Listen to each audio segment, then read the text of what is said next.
your wife. We have about 2,000 witnesses living all over the country, under new names, with new homes, and new jobs. Now you had better get back to your hotel. Terrence will make contact with you soon. Chapter 13. Shopping for Shoes. Abby met him at the airport, and in the bar, he told her everything that had happened. She was frightened and close to tears, but neither of them could see any way out. They couldn't just run away, and they couldn't do nothing. Even while they were talking, Mitch saw a tall, fair-haired man with a mustache at the bar, whom he remembered from the hotel in Washington. They were following him all the time. Terrence didn't wait long. A week after Mitch returned to Memphis, about the same time that Doris got in contact, Terrence met him as he was walking back from a meeting and suggested they turn into a shoe shop together to get off the street. He started to say that it was time for Mitch to decide what to do, but he suddenly stopped. "What is it?" Mitch demanded.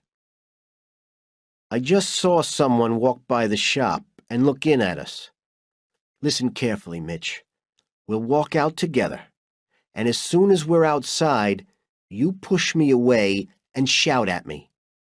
Then run in the direction of the office." Mitch did exactly as Terrence suggested.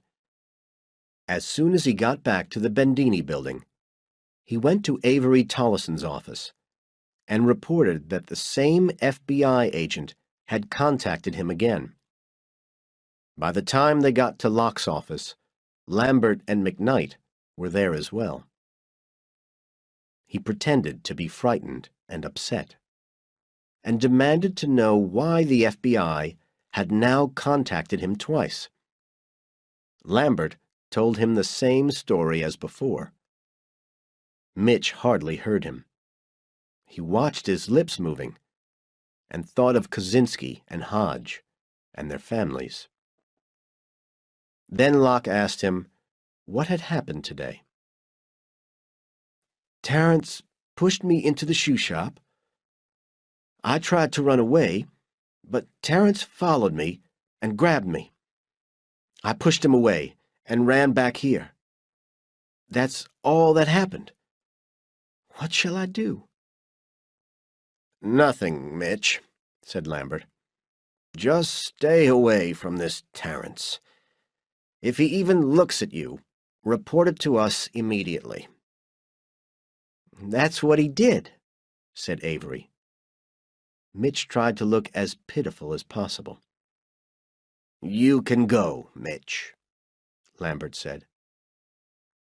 "He's lying. I'm sure he's lying," Devasher said. They were all in Devasher's office. "What did your man see?" asked Locke. "Something slightly different, but at the same time very different, you know? He says McDear and Terrence walked together into the shoe shop. He didn't see Terrence grab McDear. They're in the shop for a couple of minutes. Our man walks by and looks inside. Next minute, they're fighting on the street. Something isn't right, I tell you." The partners thought for a while. Finally, Oliver Lambert said, "Look, Devasher, it's possible that McDear is telling the truth and that your man got the wrong signals. You don't know of any contact since last August." "No, but we can't watch anybody absolutely all the time. We didn't know about those other two until it was almost too late." "But because you don't know of any recent contact, you shouldn't doubt what McDear's saying." "I'm not sure," said Devasher. "I think McDear and I should have a little talk." "About what?" Lambert asked nervously. "Just leave it to me. If you fools were in charge of security, we'd all be in prison by now. Lazarov is getting really worried, but he thinks he can get someone in the FBI to talk. Then we'll know whether McDear is lying." Mitch was alone in his office late that night when a short, fat man walked in. "My name's Devasher," he said. "What can I do for you?" Mitch asked. "You can listen for a while. I'm in charge of security for the firm." "Why does the firm need security?" Mitch asked. "Bendini was crazy about security. Anyway, we believe the FBI are trying to get a man inside the firm to help in their investigations of some of our clients. It's important that you tell us whenever they attempt to make contact with you." "Yes, I already know that." Suddenly, Devasher was smiling evilly. "I brought something with me to show you," he said. "Something that will keep you honest." He reached inside his jacket and pulled out an envelope. Mitch opened it nervously. Inside were 4 photographs, black and white, very clear. On the beach, the girl. "Oh, my God! Who took these?" Mitch shouted at him. "What difference does that make?" Mitch tore the photographs up and let the pieces fall onto his desk. "We've got plenty more upstairs," Devasher said calmly. "We don't want to use them. But if we catch you talking to Mr. Terrence or some other FBI agent, we'll send them to your wife. How would you like that, Mitch? The next time you and Terrence decide to shop for shoes, think about us, Mitch, because we'll be watching." Chapter 14. 2 Black Briefcases. "So, you want to rent a small office?" the agent said as they rode up in the lift. He was admiring the tight jeans on the blonde. She smiled and nodded. The lift stopped, and they got out. He showed her the small 2-room office. She liked it. They negotiated a price, a good price, for even a small office on the 9th floor of the famous cotton shipping building. She signed the forms Doris Greenwood. By noon the next day, the furniture was in place. There was a knock at the door. "Who is it?" she asked. "It's your photocopier," a voice answered. She unlocked the door and opened it. 2 men wheeled in a big machine, and she pointed them towards the spare second room. "It's a big copier for such a small office," one of them remarked. "This is the most modern machine we've got. It does 90 copies a minute." She smiled and said it would do fine and signed the documents. After they had gone, she locked the door behind them and walked to the window. She looked north, along Front Street. A quarter of a mile away, on the opposite side, the Bendini building was visible.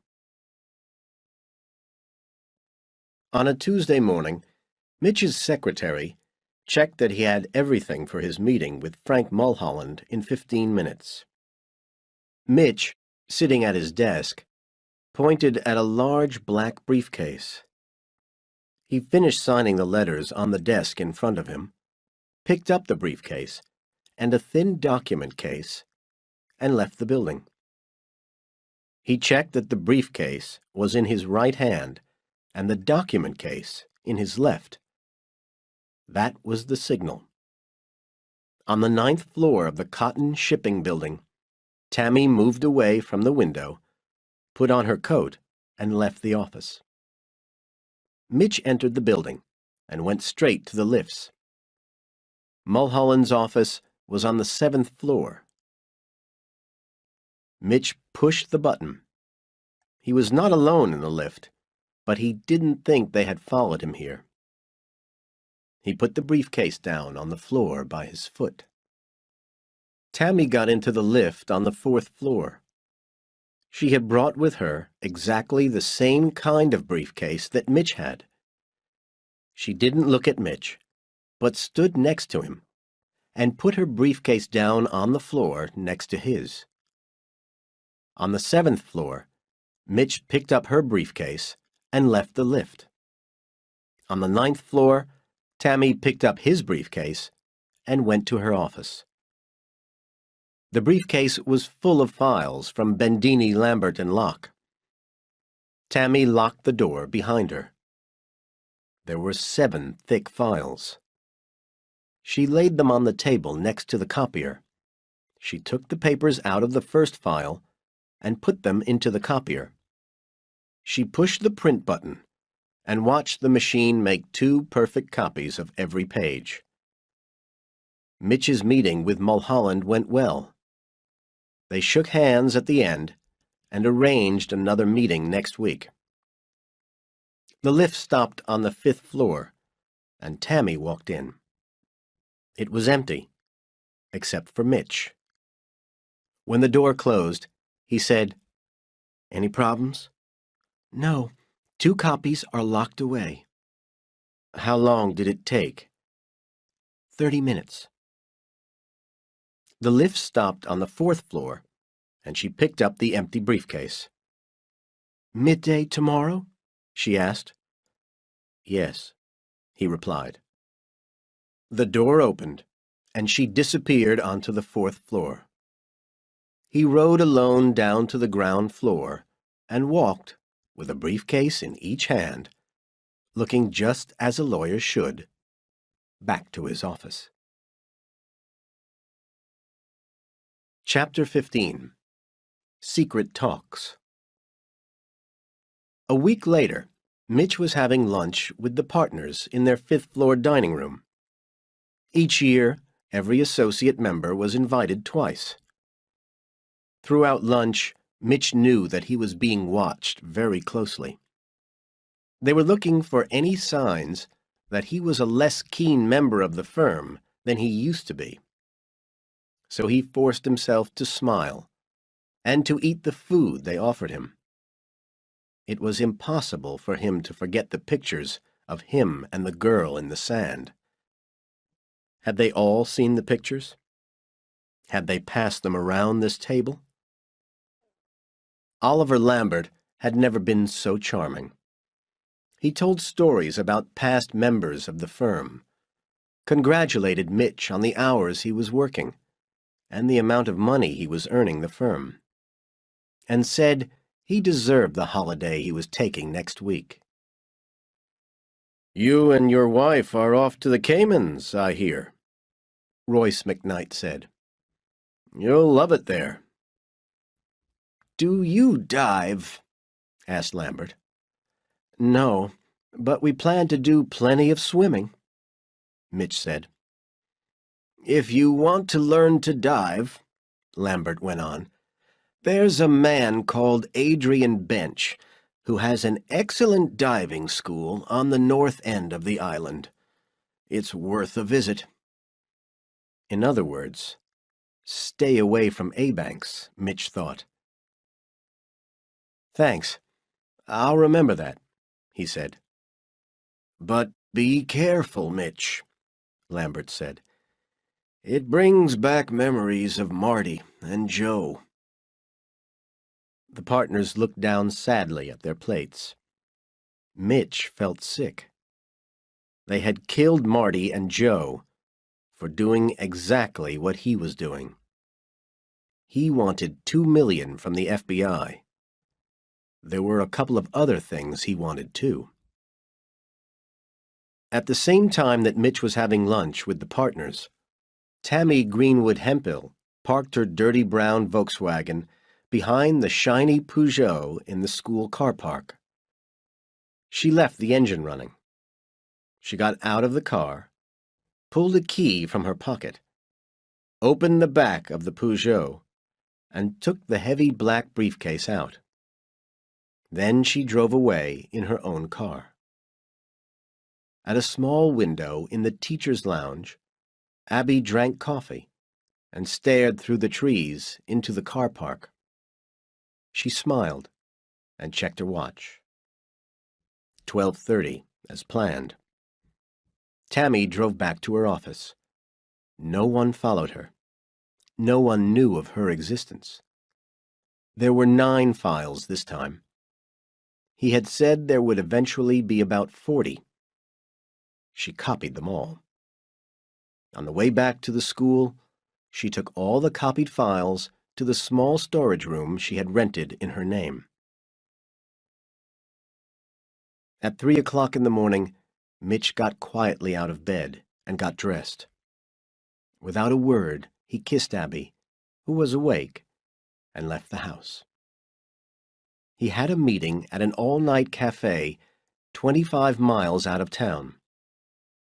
At this time of night, no one would follow him. Terrence and he completed their negotiations. They agreed on $2 million. "I want $1 million now and $1 million later," Mitch said. "I'm already copying all my files. No lawyer is allowed to do that. As soon as I give them to you, it's the end of my career. So when I give them to you, I want the first $1 million. We'll discuss the details later." "How are you going to get the files to us?" Terrence asked. "You can't just walk around with them." "That's right," Mitch said.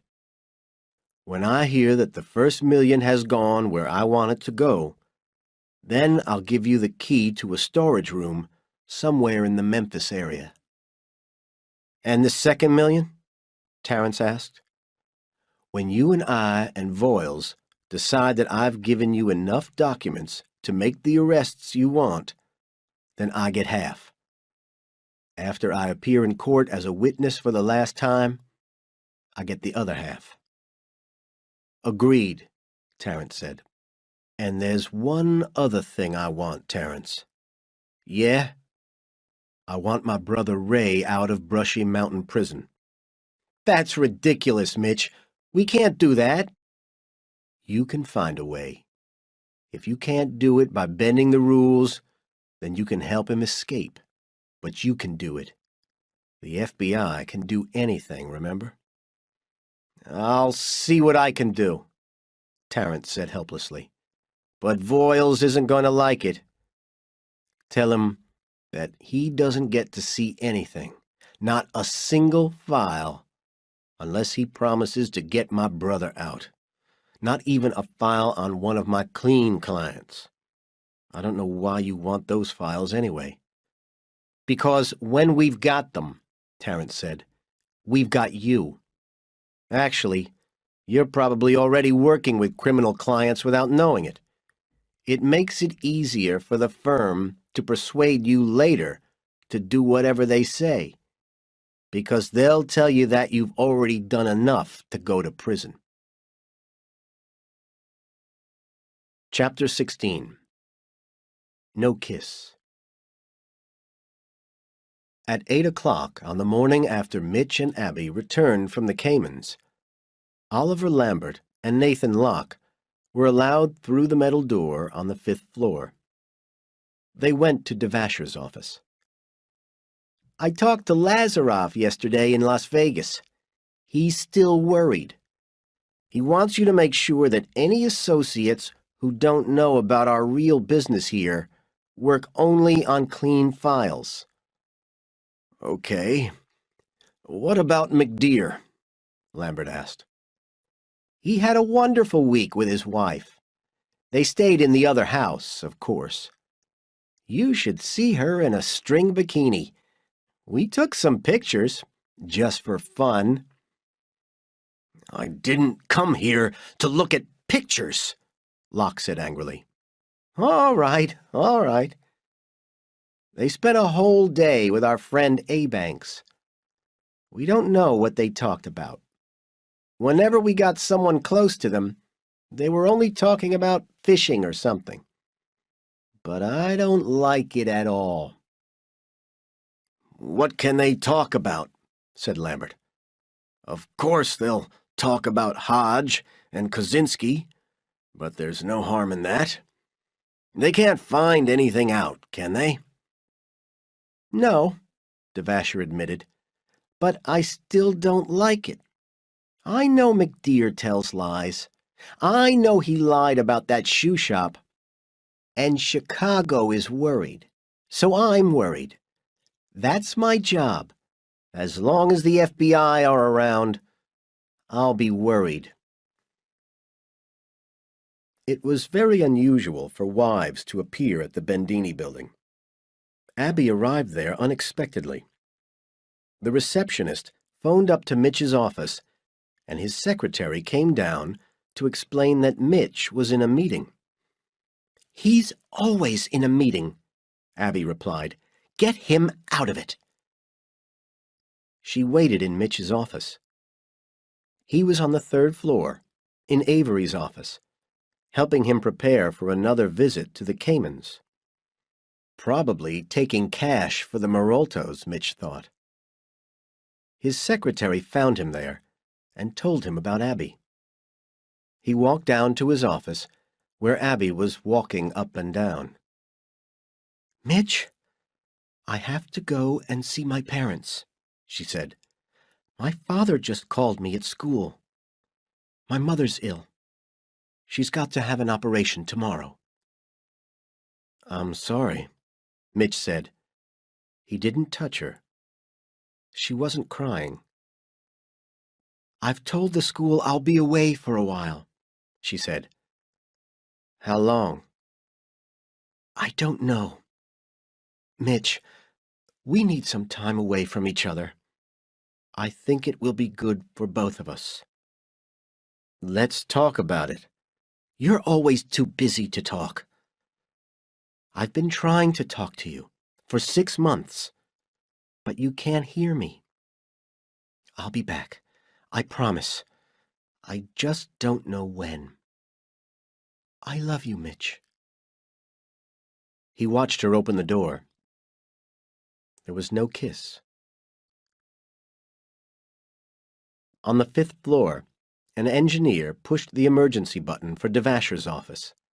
He came immediately and put headphones on. He listened.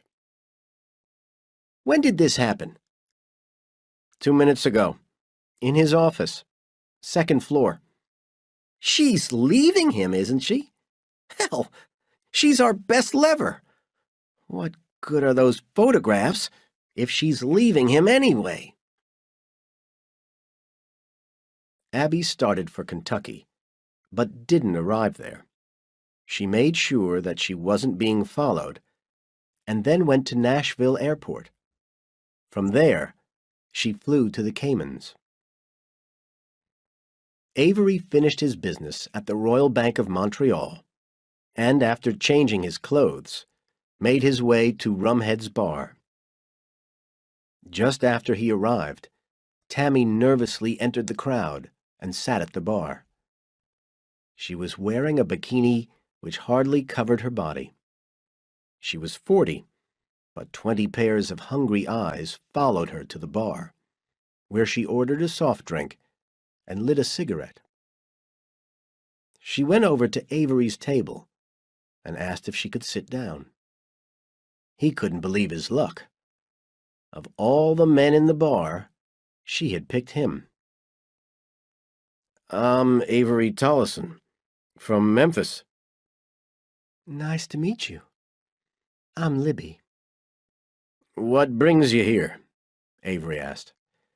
Just looking for fun, she said, with a suggestive look in her eyes. For 3 hours they dined, drank, and danced. each time a little more closely. She got him drunk. At 10 o'clock, she led him from the bar to the firm's beach house, where he was staying. He attacked her at the front door, and they kissed long and deeply. When they were inside, she suggested that they should have one more drink. He left the room to go to the washroom. She took a small plastic packet from her bag and dropped some sleeping powder into his drink. Mitch had told her it was enough to put him to sleep for 10 hours.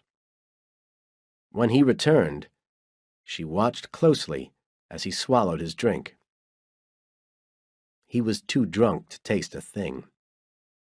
Within minutes, he was in a deep sleep. She pushed him off the chair and pulled him into the bedroom. She laid him on the bed and took his clothes off. She kissed him good night. In his jacket pocket, she found 2 key rings with 11 keys on them. Downstairs in the hall, between the kitchen and the sitting room, she found the mysterious metal door which Mitch had noticed when he stayed in this house with Avery last year. From the arrangement of the upstairs rooms, Mitch guessed that there was a small room behind the door. She opened the door, waited a full 10 minutes for any alarm, and then turned on the light. Inside the room were 12 cupboards for files, a desk, and 3 large briefcases. She checked that Avery was still deeply asleep. Then she went back downstairs, grabbed the 3 briefcases, turned off the lights, and left through the front door. It was a short walk across the car park to where the neighboring hotel started. She was sweating from the weight of the briefcases by the time she reached room 188 and knocked on the door. Abby opened the door. "Any problems?" she asked. "No." Tammy put the briefcases on the bed and went to get a Coke. "Where is he?" "In bed. I think we've got until 6 in the morning. There are a hell of a lot of files in that room. We'll be lucky to finish by 6. Room 188 was a single hotel room. All the furniture had been pushed against the walls to make room for the photocopier Abby had rented. Tammy began to photocopy the files from the briefcases while Abby went out in her car and had the keys copied by a man she had found earlier. When she came back, she continued with the photocopying, while Tammy went back to the beach house. She filled 2 suitcases with files from the cupboards. By the time she got back to the hotel, Abby had finished with the briefcases, and Tammy took them back. Her arms soon ached from carrying the suitcases full of files from one place to the other. They managed to copy the files from 10 of the cupboards before Avery showed any signs of beginning to wake up. She left the files they were copying with Abby, went back to the beach house, locked the metal door, and returned the keys. Then she took off her bikini top, got into bed beside him, and waited. Avery finally woke up a few minutes after 9. He felt terrible. He was late for an appointment. "Hello, big boy," Tammy said. "You were wonderful." Avery tried to remember something about last night. He failed. "Was I?" he said. "Yeah, the best," she said. He began to believe her. "Listen," he said, "I have to take a shower and then go to work. Shall we meet tonight at the bar?" "I'll be there, lover," she said. He went off to the shower. She slid across the bed to the phone, and called Abby. "He's in the shower. Are you okay?" "Yeah. He couldn't do it if he had to." "Does he suspect anything?" "I don't think so. He's in pain." "How long will you be?" "About 10 or 15 minutes." "Okay. Hurry." They put their phones down. Under the roof, a recorder switched itself off and was ready for the next phone call. Chapter 17. Tarry Ross. While Avery was at work, the two women finished the last two cupboards of files. They had a mountain of photocopied pieces of paper. By 2:30 in the afternoon, it was all in boxes in a storage room in Georgetown. Over the next few days, Tammy flew in and out of the Caymans and carried the papers to a one-room apartment in Brentwood, near Nashville. There, she started the long job of listing and describing all the contents. Mitch had told her it was urgent. Terence was surprised when Abby came to the meeting instead of Mitch. But she was no less efficient. She gave him the instructions for wiring the first $1 million to a bank in Freeport, in the Bahamas. "And when do we get the files?" Terence asked. "As soon as we hear the money's in Freeport, we'll send you a key to a storage room somewhere in Memphis. Any questions?" "Yes. Are you making progress in getting the dirty files?" She smiled. "We already have most of what we need. By the time we finish, we'll have 10,000 dirty files for you." Terence was excited. "Where are they?" "Not with the clean files, I promise you." "But you have them?" "Yes. Would you like to see a couple?" "Of course."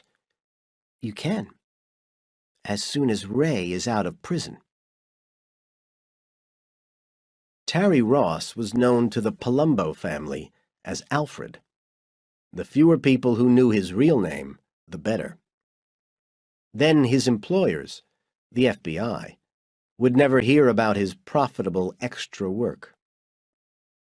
The Palumbo family decided to help the Marolto family.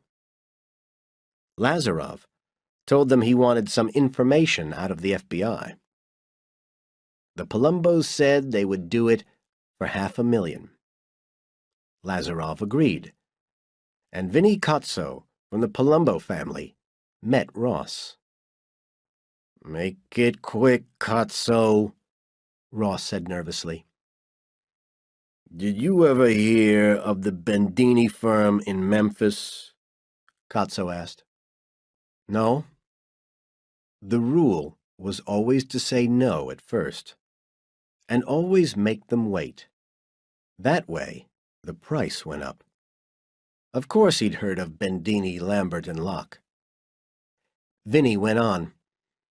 "There's someone down there named Mitchell McDear who works for this Bendini firm. We want to know if he's been talking to your people. We think he's selling information to the FBI. We just want to know if we're right, you know? That's all." Ross listened with a straight face, though it wasn't easy. He knew everything about McDear. He knew that McDear had met Terence 6 times now. He knew that tomorrow, McDear was suddenly going to get $1 million.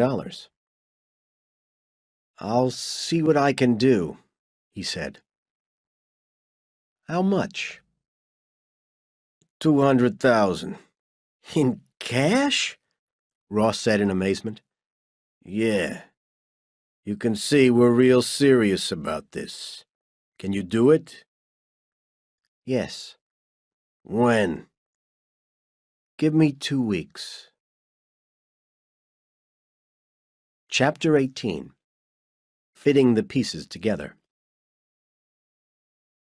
In the weeks before the end of the tax year, everyone in the firm was especially busy. With no wife to go home to, Mitch worked later than anyone else. Besides, he had extra work to do. One night, at 3 a.m, he unlocked Avery's office on the 4th floor with one of the keys Abby had given him. He remembered a lot of the names of the files on Tammy's list. He unlocked the file cupboards and found what he was looking for. He carried the papers over to the photocopier near Avery's office. Every file in the firm had a number, and none of the copiers in the building would start until they were programmed with a file number. Mitch programmed the machine with the number of an innocent file, which was sitting on his desk downstairs, and copied all 128 pieces of paper. He returned this file to Avery's office and came back with another one.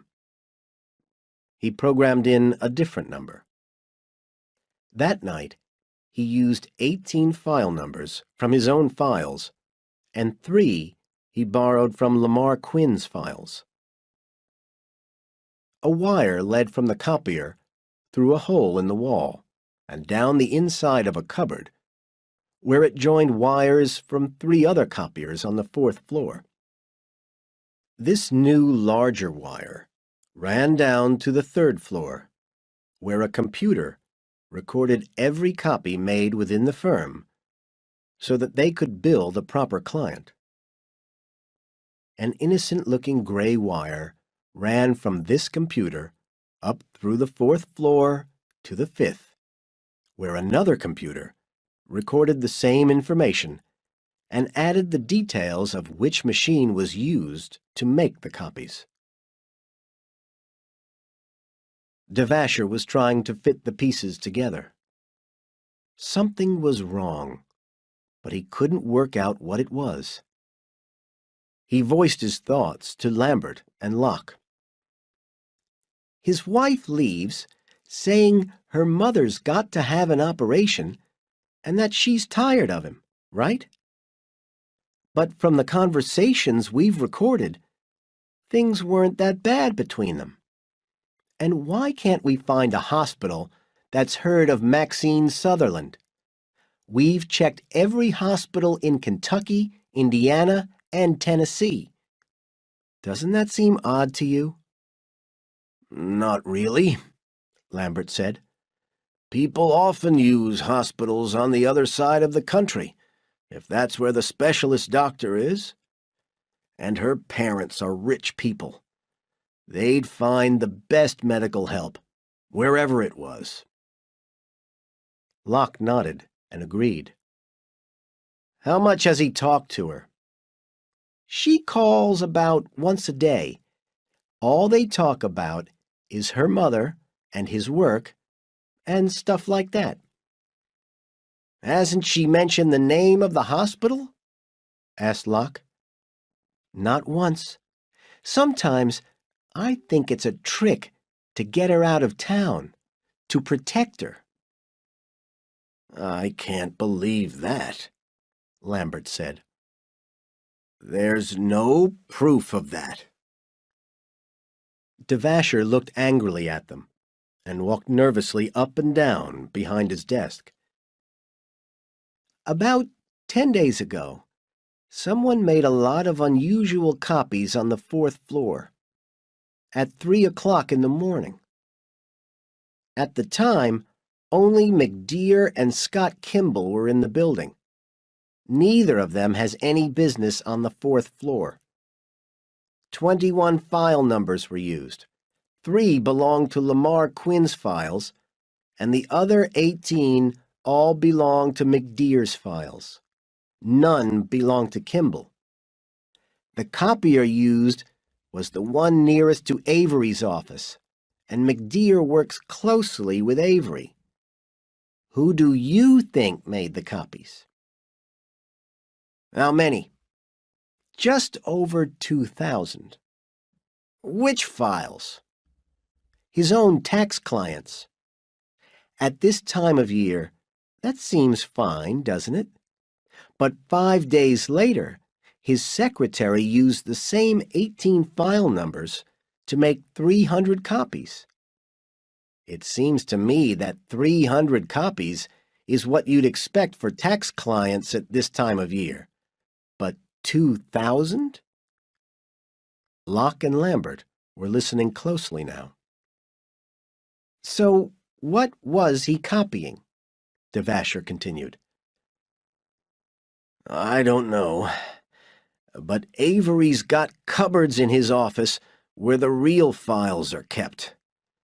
He couldn't copy those files, Lambert said. What else was he copying, Ollie? If he and Terence are talking, what else would he want from Avery's office? How could he get Avery's keys? Locke asked. That's the question, isn't it? Devasher said. Avery says he keeps them with him all the time. He also says that when he was on the Caymans 3 weeks ago, he slept alone both nights. But he's lying. Listen to this. He played them the recorded phone conversation between Tammy and Abby. Who are those women? Locke demanded. We don't know. The one in his house must be someone he brought home from a bar. But why is she calling a friend? It's too much to think that these women took his keys and managed to copy them in the middle of the night without his knowing anything about it. And that they are friends of McDear's. I agree, said Lambert. What about all the secret files in the beach house? Asked Locke. I've thought about that, Nat. Let's say she had the keys, though that's unlikely, and let's say she opened the room and found the files. What's she going to do with them in the middle of the night with Avery asleep upstairs? She could read them. I don't think so. There are too many of them. She could be working for the FBI. No, definitely not, Devasher said. She's no professional. No professional would make a phone call like that. I can only think that she and her friend were after his wallet and something went wrong. Locke and Lambert agreed. But we've got to be safe, Devasher said. I want all the locks changed on the 3rd and 4th floors and in the beach house. I want everyone on Grand Cayman who can copy keys questioned. And Avery's a risk. I want him to leave for a while. Pretend he's ill or something and has to take time off work. On Saturday, Mitch went to visit Ray in prison. By talking in Spanish, and when the guards were nowhere near them, Mitch warned him to be ready to escape in a few days' time. When he got back to Memphis, he parked his BMW in the center of town. The fair-haired man with a mustache, whose name was Aaron Rimmer, called Devasher. He's only gone shopping, he said. I'll stay with the car until he comes back for it. Mitch walked into a shop and used a payphone to call for a taxi to meet him at the side entrance in 10 minutes. The taxi took him to the apartment at Brentwood. He knocked on the door. Who is it? A nervous female voice asked from inside. He heard the voice and felt weak. Barry A. Banks, he said. Abby opened the door and rushed into his arms. After an hour on the bed, the pain of loneliness was forgotten. They walked through the small apartment, holding hands and kissing. Mitch saw for the first time the enormous amounts of paper. He had seen Tammy's notes and lists, but not the actual papers. One day, soon, he would spend hours here, studying the papers and preparing his evidence. Chapter 19. Avery's Illness. On Monday morning, Mitch's secretary told him that Lambert wanted to see him. "But don't forget that you're due at Mulholland's office in the Cotton Shipping Building soon," she added. Up in Lambert's office, they talked for a while about Avery's illness. Lambert sounded worried about him. "I visited him in hospital yesterday," Mitch said. "He seemed okay. It's his heart," the doctor said. "Anyway," Lambert said, "he's going to be away for 2 months. While he's away, I want you to work with Victor Milligan. But before you start, Avery's got some unfinished business in the Caymans. I want you to go down there tomorrow on the private jet. Tomorrow morning, I'll give you a file about the clients to read on the jet. Okay?" "Of course. No problem." But he was thinking, something is wrong here. He met Tammy in her office in the Cotton Shipping Building. "I want you to call Terrence," he said. "Ask him to investigate Avery Tollison's illness. I'm not sure it's real." "Okay." "Did you talk to A. Banks?" "Yes." "Did he get the money?" "Yes, it was wired on Friday." "Is he ready?" "He said he was." "Good. What about the man who's making us new documents?" "They call him the Doctor. I'm meeting him this afternoon. He's an old friend of Eddie's. Eddie said he was the best in the country." "I hope so. We need new names. Are you okay for money?" "I've nearly finished the 50,000 you gave me." "How about another 50,000? "Fine." They smiled at each other as he left. Late that night, Ray McDear walked out of prison. It was as easy as that. A guard came to fetch him. "I don't know who your friends are," he said, "but they must be important." He took him out to the prison walls. "The lights are going to go off for a while," he said. "You'll find a rope ladder on the wall. All you have to do is climb over the wall. Someone will meet you on the other side. I don't believe this. Your face will be all over the papers tomorrow. But tonight, you can do what you want." 12 hours later, Ray was in Mobile, Alabama. Chapter 20. Major Trouble. On Wednesday morning, Terry Ross climbed the stairs to the 4th floor of the hotel. Vinnie Cozzo opened the door at his knock. "Good morning, Alfred," he said warmly. "Would you like some coffee?" "I didn't come here for coffee," said Ross. "Where's the money?" "First, you have to talk to me," Cozzo said. "Okay. We've given McDear $1 million already. We paid it into a bank in the Bahamas, but he's already moved it out of there, and we don't know where. Another $1 million is on the way. He's delivered 1 lot of Bendini documents and says he has 10,000 more. He's talked to our agents many times in the last 6 months. He'll give evidence at the trials and then disappear as a protected witness. Where are the other documents? He isn't saying, but he's ready to deliver them. As soon as Ross had left, Vinnie Kotzo called Lazarov. Tarry Ross walked hurriedly down the hall. He had almost reached the lift when a hand reached out of nowhere and pulled him into a room.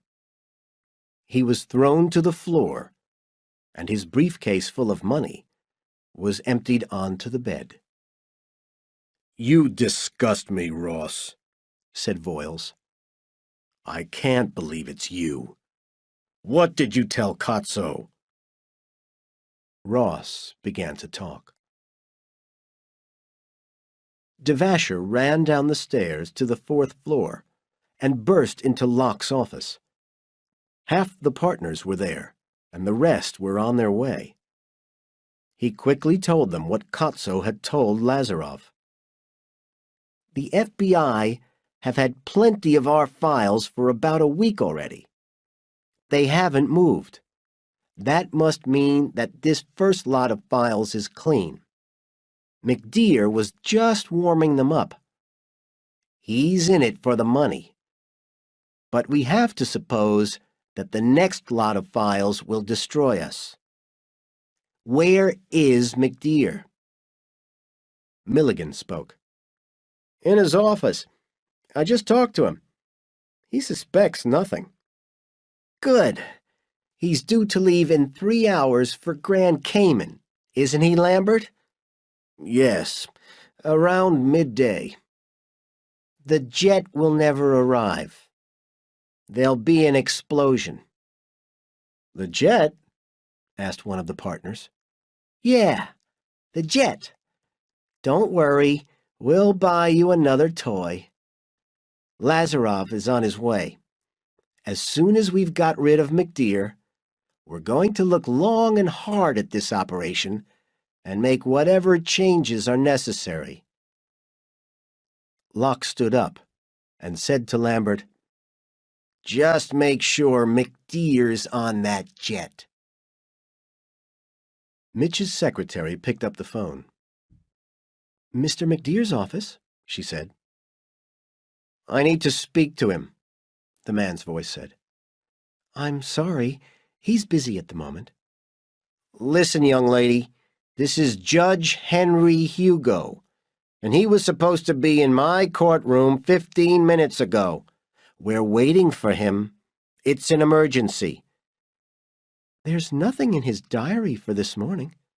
"That's your fault. Now let me speak to him." She ran to Mitch's office and said, "There's a Judge Hugo on the phone? He says you're supposed to be in his court." Mitch jumped to his feet and grabbed the phone. He was pale. "Yes?" he said. "Mr. McDear?" Terrence said. "Judge Hugo. You're late for my court. Get over here." "Yes, sir." He dropped the phone and grabbed his coat and briefcase. He was out of the office in 2 minutes. Judge Hugo was the name Terrence had told Mitch he would use if something went wrong, and the boys on the 5th floor were after him. He ran east for about half a mile. He made sure that no one was following him, and then called Terrence from a payphone. "What's happening, Terrence?" "Voiles just called me from Washington. One of our men has talked." "God! I knew this would happen. I knew I should never trust you. You people are inefficient fools," Mitch shouted. "Don't worry, Mitch. We can protect you." "Yeah? I've heard that before. For some funny reason, I just don't trust you at the moment, Terrence. You tell me you're going to protect me for the rest of my life. Then I'm nearly gunned down in my own office. That's great. From now on, I go my own way, Terrence." "What about the documents? We paid you." Wrong, Terrence. You paid me for what you've already got. Remember? Goodbye, Wayne. He put the phone down. At the other end, Terrence threw his phone against the wall. Mitch had another call to make. "Hi, Tammy," he said when she picked up the phone. "Hi. What's the matter?" "Major trouble. No time to explain. I'm running, and they're right behind me. Call Abby at her parents' house. Tell her to drop everything and get out. She doesn't have time to pack a suitcase. Tell her to catch a plane to Mobile. There she signs in at the Perdido Beach Hilton under the name of Rachel James." "Okay. Anything else?" "Yeah. Get the documents from the doctor, then fly to Nashville and stay in the Brentwood apartment. Do not leave the phone. Then call Abanks." "Okay. What about you?" "I'll be coming to Nashville, but I'm not sure when. Listen, Tammy, tell Abby she could be dead within the hour if she doesn't run. Move." "Okay, boss."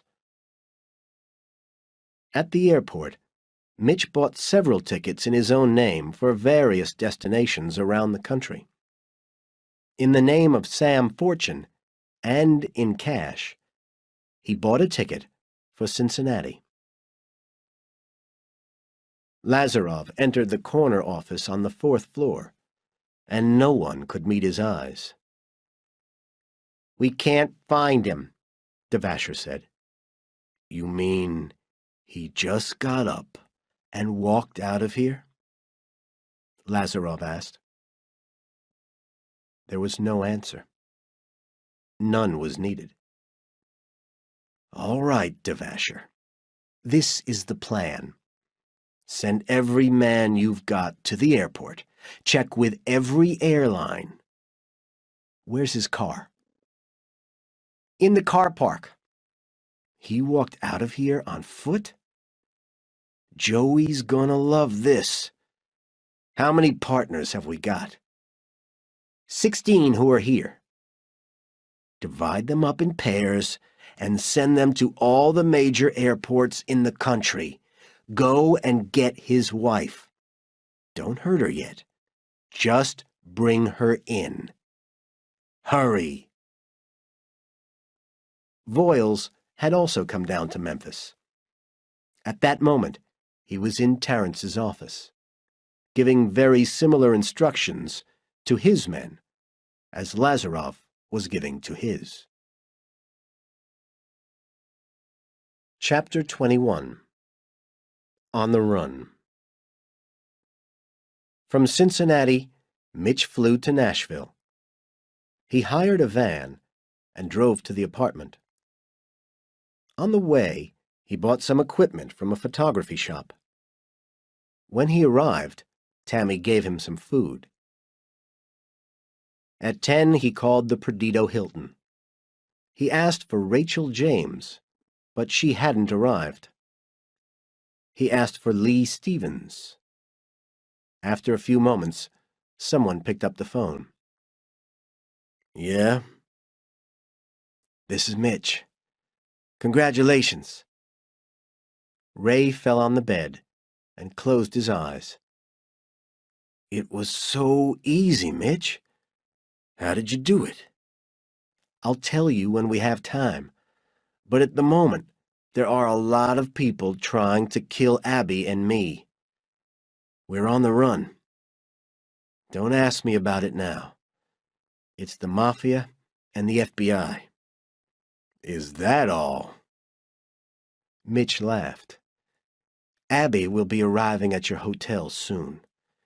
Check that she isn't being followed, okay? She's calling herself Rachel James." He gave Ray the number of the Brentwood apartment. "Remember that number, Ray. If I'm not here, someone called Tammy will be. You can trust her. Take care of my wife, and call me when she gets there." "Okay, Mitch. And thanks." Abby arrived an hour later in a hired car. She parked and walked towards the front door of the hotel. She stopped for a second and looked behind her. 2 minutes later, a yellow taxi from Mobile also parked. Ray watched the taxi. A woman got out of the back and walked into the hotel. Ray followed her. The woman approached the counter and asked for a room. Then she said, "What's the name of that lady who just signed in here? She seemed familiar. I think she's an old friend." The clerk looked through his cards. "Rachel James," he said. "Yeah, that's her. What room is she in? I'd like to say hello." "I can't give room numbers," said the clerk. The woman pulled 2 20s from her purse and slid them across the counter. "I only want to say hello." The clerk took the money. "Room 622. "Where are the phones?" the woman asked. "Around the corner," said the clerk, and pointed. Ray got there first. He grabbed a phone and pretended to be talking to someone. He heard only a few words of the woman's conversation. "Mobile, room 622. Send some help. An hour? Okay." 10 minutes later, there was a knock at the door of her room. The woman jumped up from the bed, grabbed her gun, and stuck it into her trousers under her shirt. She cautiously opened the door. Ray burst in and knocked her against the wall. He jumped at her, took her gun, and pinned her to the floor. With her face in the carpet, he pushed the gun into her ear. "If you move or make a sound," he said, "I'll kill you." He opened her suitcase. "Open your mouth," he said, and pushed a pair of socks in. He tied her up tightly with clothes from her case and slid her under the bed. Then he left with her gun. The phone went at 1 a.m., and Mitch was not asleep. He was studying documents. "Hello?" he answered cautiously. "It's Ray." "Where are you, Ray? I can hear music." "In a bar. We had to move out of the hotel. Abby was followed." "Abby's there? She's safe?" "Yeah." "Now what?" "Drive to Panama City Beach and get 2 rooms at the Holiday Hotel. Call me when you're there." "I hope you know what you're doing." "Trust me, Ray." "I do. But I'm beginning to wish I was back in prison." "You can't go back, Ray. We either disappear or we're dead." Chapter 22. The hunt gets closer. The taxi stopped in the middle of Nashville, and Mitch got out. He entered the Southeastern Bank building and asked to see Mr. Laycook. He had learned a lot over the last few weeks. He knew all the right dates and numbers to pass the bank's tests. They let him wire $10 million out of the Royal Bank of Montreal in Grand Cayman into their bank. As soon as it arrived, he moved $1 million to his mother's bank, $1 million to Abby's parents' bank, and $1 million for Tammy. The other $7 million joined what was left of the FBI money in his bank in Zurich. On the top floor of the Royal Bank of Montreal in Grand Cayman, Randolph Osgood was informed, as was proper, of the movement of a large amount of money. He picked up the phone and called Memphis. A receptionist told him that Mr. Tollison was not available. "Then Nathan Locke?" he asked. "Mr. Locke is out of town." "Victor Milligan?" "Mr. Milligan is away too." Osgood decided to try again tomorrow. Next day, the hunt got closer.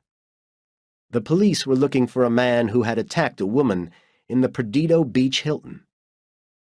When Ray McDeer's picture appeared in the papers as an escaped murderer, the hotel clerk connected him with the attack and told the police that he was with a woman called Rachel James.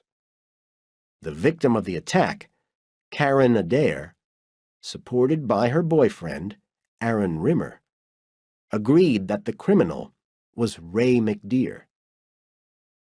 Then the clerk remembered that Rachel James was driving a white Cutlass. The police began to search for the car. It took 17 trips from the apartment to the van with all the boxes. Then, Mitch sat in the apartment and wrote down instructions for Tammy. He also told her that there was $1 million waiting for her in her bank. He spoke to Abby at the Holiday Hotel in Panama City Beach. She told him about the police hunt for Ray, which was in all the newspapers. "Where's Ray now?" "On the beach, trying to brown his face. I've told him everything. He's also had a haircut." "Good idea. Abby, you must cut your hair and color it blonde. But first, you must get out of there. Just walk out. Make it look as if you're going for a walk on the beach. But a mile east along the beach is a small hotel called the Blue Tide. Sign in there as Jackie Nagel. I'll be there soon. Don't worry. There are so many hotels and buildings along the beach there that it'll take them a year to search them all." 12 hours later, the three of them were together.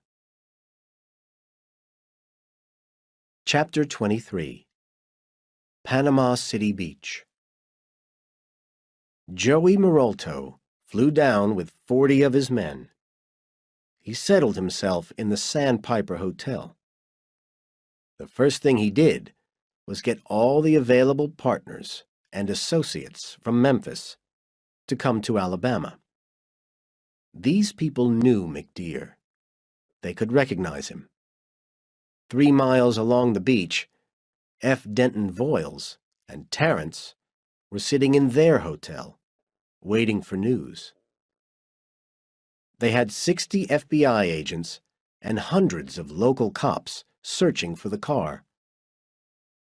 The white Cutlass was found at 9 in the morning in the car park of an apartment building in Panama City Beach.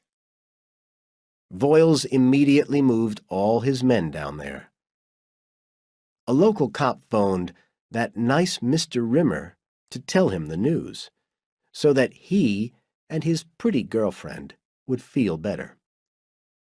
Mr. Rimmer called Lazarov at the Sandpiper. Rimmer and Lazarov immediately moved all their men down to Panama City Beach. It took only a few minutes for the van to become hot news. The man who had rented it to Mitch was reading his morning paper, and he remembered the name McDeer. He looked through his records and phoned the police.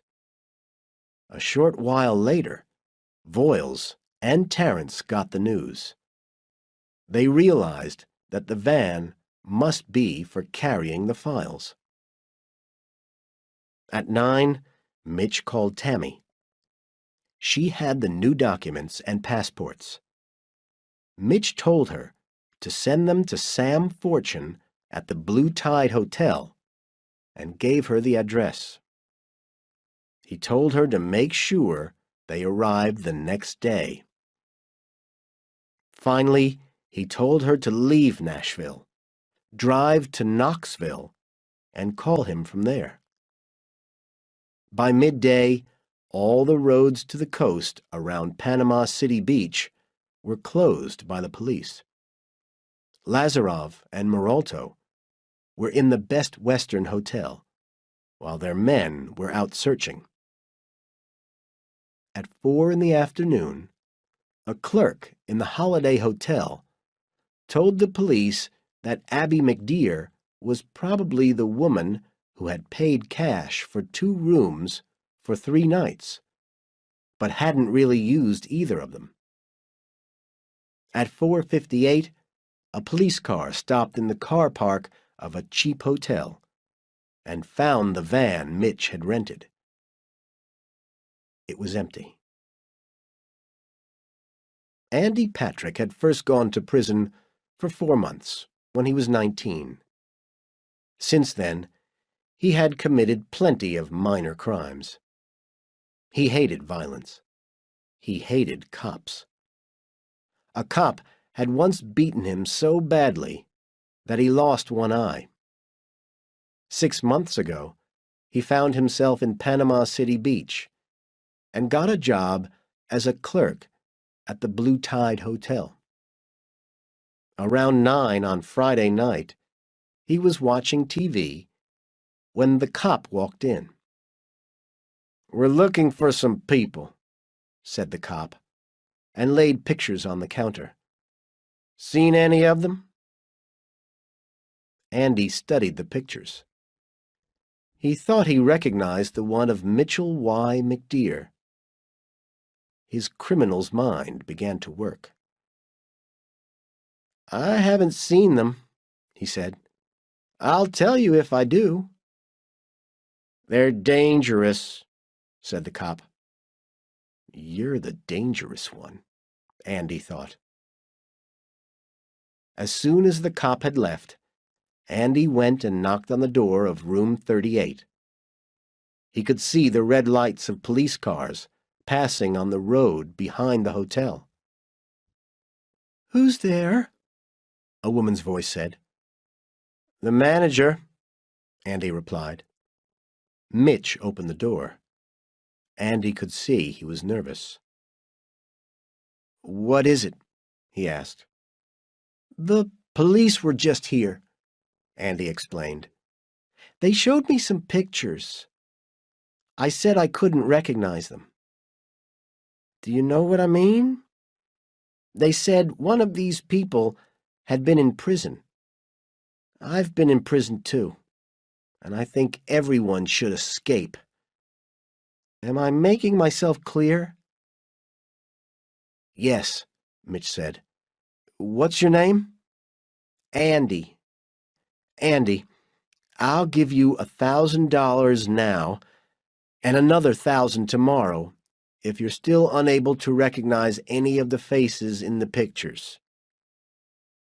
"5,000 a day," Andy said. "Okay. And I'll give you another 5,000 to bring me a small packet that will arrive tomorrow morning." "Good." Andy went back to his counter.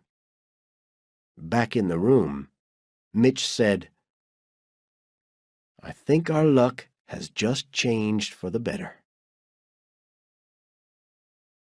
Chapter 24. On the floor among the boxes. "Why here?" Lazarov asked. "Why did they choose Panama City Beach? They're trapped here. The cops have got the whole place covered. There are only about 60 of our men, and the cops have got hundreds. So the chances are that they'll find them before we do." Maralto nodded. "So we've got to improve our chances." "Leave that to me," Devasher said. "But why here? It's good for them that there are a lot of small hotels, but we can still send our people to search them, room by room. It'll take time, but we can do it." "The water!" Marolto suddenly shouted. "They're going to try to escape by sea, in the dark."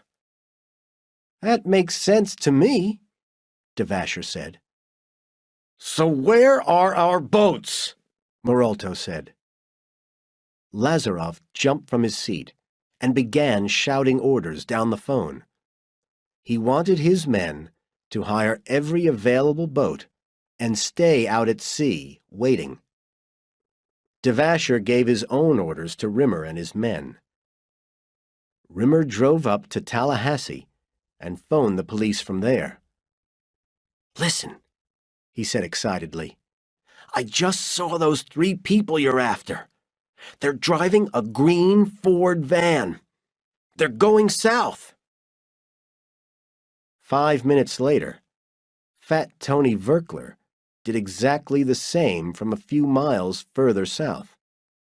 Within a couple of hours, nearly all the local cops had returned to their stations, and all the FBI agents were traveling south. Mitch, Abby, and Ray watched the news on TV. Now that the police search had moved away from Panama City Beach, it was more dangerous for them. The police only wanted to arrest them. Marolto's men wanted to kill them. Early the next morning, Mitch sat back down on the floor among all the boxes. He nodded at Abby, who was operating the camera. He continued giving evidence. After 16 hours, he had nearly finished. With the help of Tammy's lists, he told the court where they could find $900 million of mafia money in banks. He then explained how the whole system worked and who the most important figures were. For 6 hours, he explained the various methods the Maroltos and their lawyers used to turn dirty money into clean. He knew that the evidence was incomplete, but when the FBI had these films, they could easily get permission to search the whole Bendini building and all its computer records. At 10:35, Andy Patrick received the envelope addressed to Sam Fortune. He started to take it over to room 38, but stopped when he saw 2 men knocking at the doors to the rooms. He went back to the reception desk and phoned room 38. "Mr. Fortune? I think you should know there are 2 men coming your way. They're knocking on all the doors." "Are they cops?" "I don't think so. They didn't come and see me first." "Thanks. We'll switch the lights off and not answer the door. They'll think the room's empty." "What about the packet?" "It's here." "Okay. Can you bring it over as soon as it's safe?" "Yeah." In room 38, they admired the new documents and passports. The doctor certainly knew his work. "We have to celebrate," Ray said. "Besides, I'm going crazy in here. I'm going to get us some beers." "Ray, no," Mitch said. "There's no need to take chances." But Ray wasn't listening. He stayed close to the walls until he reached the end of the hotel. There was a row of shops next to the hotel. He waited until he was sure no one was looking, and then went into the supermarket. In the car park in front of the shops, Lamar Quinn saw Ray enter the shop. The way the man moved was familiar. He walked over to the shop and went inside. He took a Coke and waited to pay for it until he came face to face with the man. It wasn't Mitch McDear, but he looked just like him. It was Ray. It had to be. The face was darker than his prison photograph, and he was wearing sunglasses. But this was definitely a McDear. "How's it going?" Lamar said to the man. "Fine.